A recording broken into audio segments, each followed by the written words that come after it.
BIONICLE Adventures 1, Mystery of Metru Nui. Written by Greg Farshti. Reading by Shadowcaber. Chapter 6.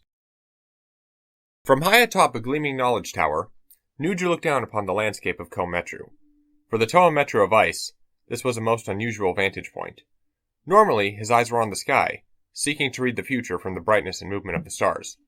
But if Vakama was right, there might not be much of a future for Metru Nui if the great discs were not found.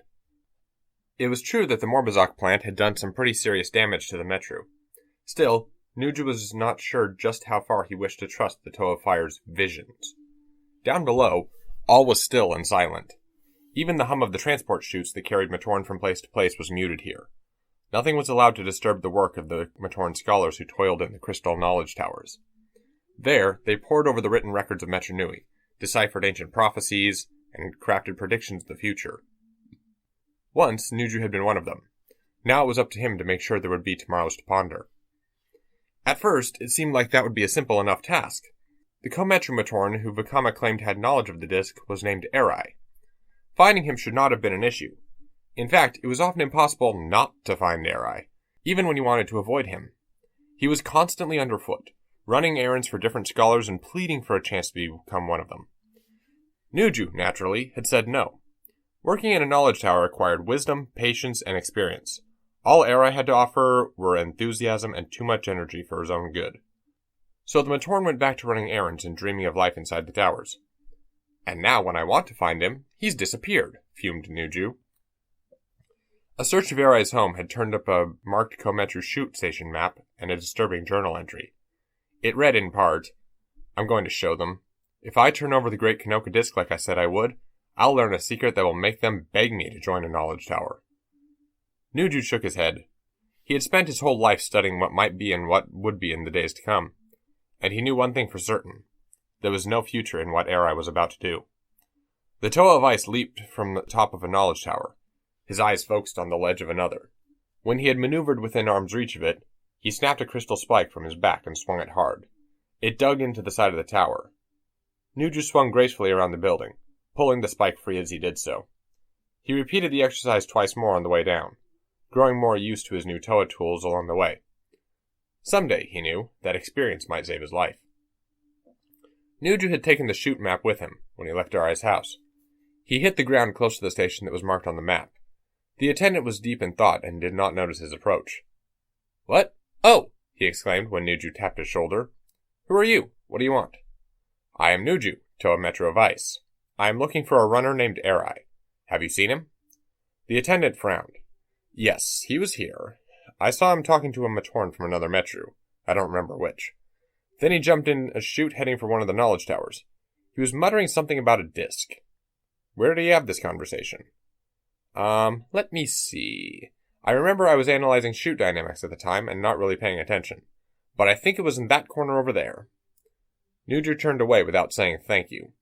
He was in no mood to waste words. Instead, he walked over to where the attendant had directed him and looked around. There was little to be seen. Just a Metru carving tool and a pass to the Onu Metru archives. Either might be important, or they might have been dropped by any of hundreds of Matoran who passed through this chute station. The attendant had gone back to pondering. It was something Metru Matoran spent a lot of time doing, in hopes of one day securing a position in a knowledge tower. Unfortunately, it also made it hard to get their attention. "If you see Airai again, hold on to him," Toa Nuju said. What? Hold on to whom?" the attendant asked, confused. Nuju walked away, wondering why he even bothered to talk to some Matoran.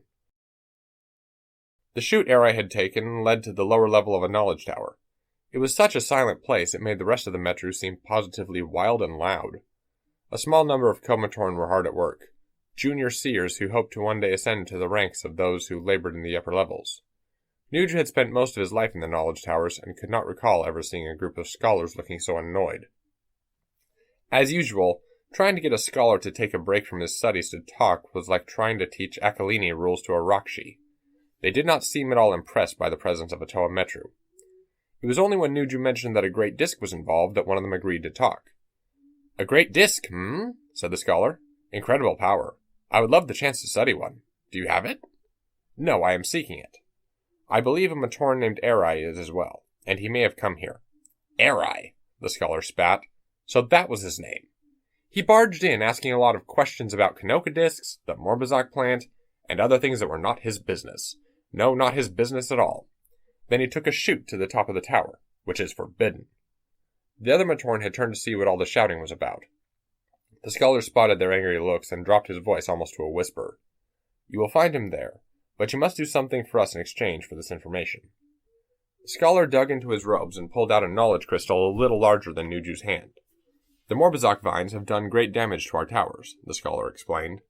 With this crystal, a new tower can be grown. When you reach the top level, throw this into the air. Wherever it lands, a new tower shall appear. Nuju took the crystal. A gift to the future of Metru Nui, then. I will do it. High atop the knowledge tower, the air was crisp and clean. One could always find a sense of peace and the time for contemplation here. What could not be found, at least today, was any sign of Airai. Toa Nuju felt the weight of the crystal in his hand. He approached the edge of the tower, took a deep breath, and tossed the crystal out into space. It tumbled through the air, vanishing into the mist below. An instant later, Nuju followed.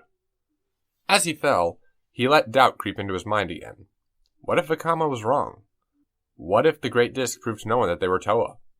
What if the Great Discs didn't exist at all but were just legends? What then? Nuju twisted his body in midair. He could barely see the outlines of the new tower. An instant later, he landed feet first on top of the rapidly growing structure. It lifted him high in the air once more as it took its place among the other monuments to knowledge in Metru. From this new vantage point, Nuju scanned the Metru. Off to the west, he spotted something that looked out of place. A knowledge tower's rooftop was littered with protodermis blocks. Since towers were grown, not built, there was no reason any construction material would be there. He was about to dismiss it as one more strange thing in a city that seemed to be filled with them, when he spotted movement behind the blocks. It was Airai. Nuju had barely realized that when he saw something much more frightening. A huge crack traveling up the side of the tower. The whole structure was about to fragment and take the Matoran with it. Nuju got a running start and leaped off the tower. Using his crystal spikes, he swung from one chute to the next as fast as he could. When he was almost on top of the tower, he let go and dropped. For once, the Toa of Ice tried not to think about the future. If he pondered the possible consequences of what he was trying to do, he would never be able to do it. He waited until his fall had brought him almost parallel to the crack in the tower, then held out his twin spikes and focused his ice power through them. Thin streams of ice shot from the tools, welding the crack shut as he fell. Now came the hard part. Most of the damage was repaired, but if he could not stop his fall, he would be an ex-Toa Metru very quickly. He spun, twisted, and dug one spike into the side of the tower. It carved a gash in the crystal, and he continued to fall, desperately trying to hang on to the Toa tool. Finally, with the ground much too close for comfort, the spike held, and he came to an abrupt stop. No wonder we had to be chosen to be Toa Metru, he thought as he began the long climb to the top of the tower. No one would ever volunteer for this job. Airai was still where Nuju had last seen him, trapped behind protodermis blocks at the very top of the tower. Worse, the blocks had not been stacked haphazardly. They were arranged, almost like a puzzle, in such a way that moving the wrong one would bring them all crashing down on the Matoran. Nuju spent a long time staring at the blocks before he gently shifted one. Then he went back to analyzing the barricade. Airai, impatient, shouted, "Are you going to get me out of here? What are you doing?" "Quiet," Nuju replied. "Someone did not want you walking away from this tower. But you are important to the future of Metru Nui, fortunately for you. So the Toa of Ice is going to get you out of what you have gotten into." "Yes, I heard you were a Toa," said the Matoran grimly. "Now I'll never have a chance at a promotion." The Toa Metru ignored him.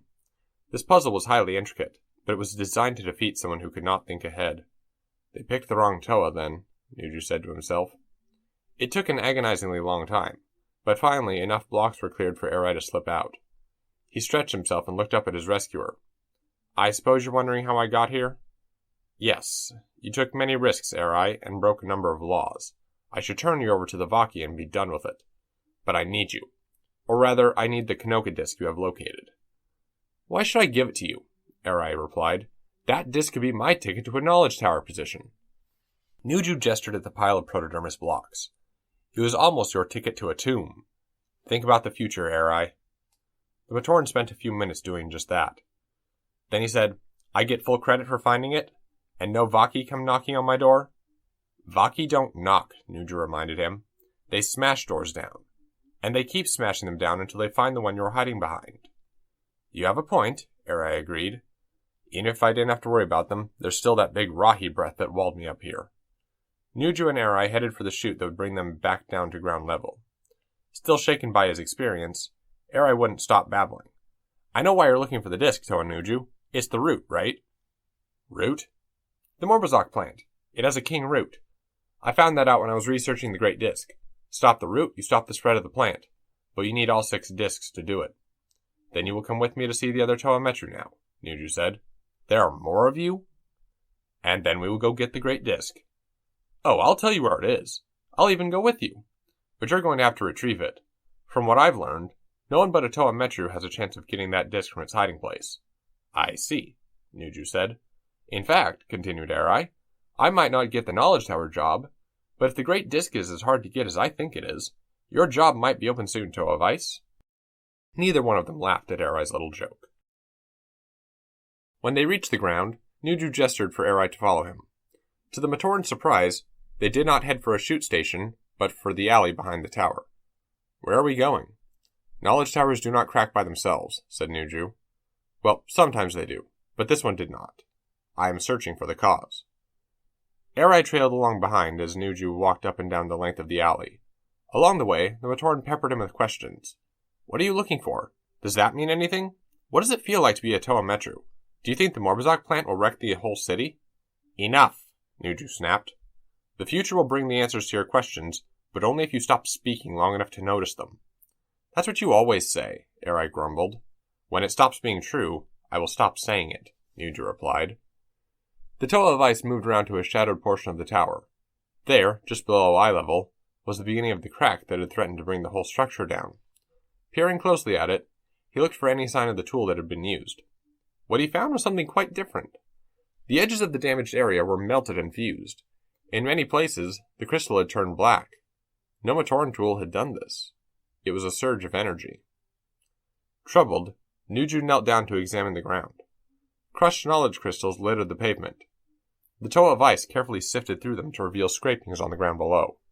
They were the marks of a 4-footed being who had stood right in that spot while he no doubt set his trap. Vakama was right, Nuju thought. This time. But who is this monster? Why is he doing this? Is he working for someone else? Or does he stand to gain somehow by all this damage? He rose and walked toward the mouth of the alley, not saying a word to Airai. The Matoran kicked at the knowledge crystal fragments before following. His thoughts had gone back to the missed opportunity of the Great Disc. If he could have gotten his hands on it, or maybe somehow tricked Nuju into getting it for him, Metru would have been at his feet. Now it would be back to running errands. Unless, of course, he could still find a way to get the disc after Nuju found it. Airai was still pondering that happy thought when Nuju stopped short. The Toa of Ice bent down to pick up an artifact, but Airai could not make out what it was. After a moment, Nuju turned around and held the item out. It was a small, intricate carving.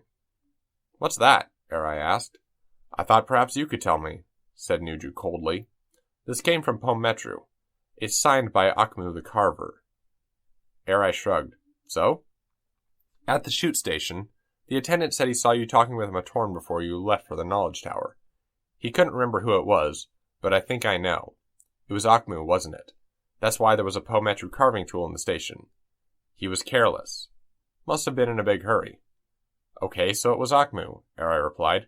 We're friends. We play Akalini together sometimes. What does this have to do with... Listen to me, Nuju said, leaning in so close that Airai was chilled by his frigid breath. We are not playing Akalini now. All of Metru Nui is at stake. Now what did Akmu want?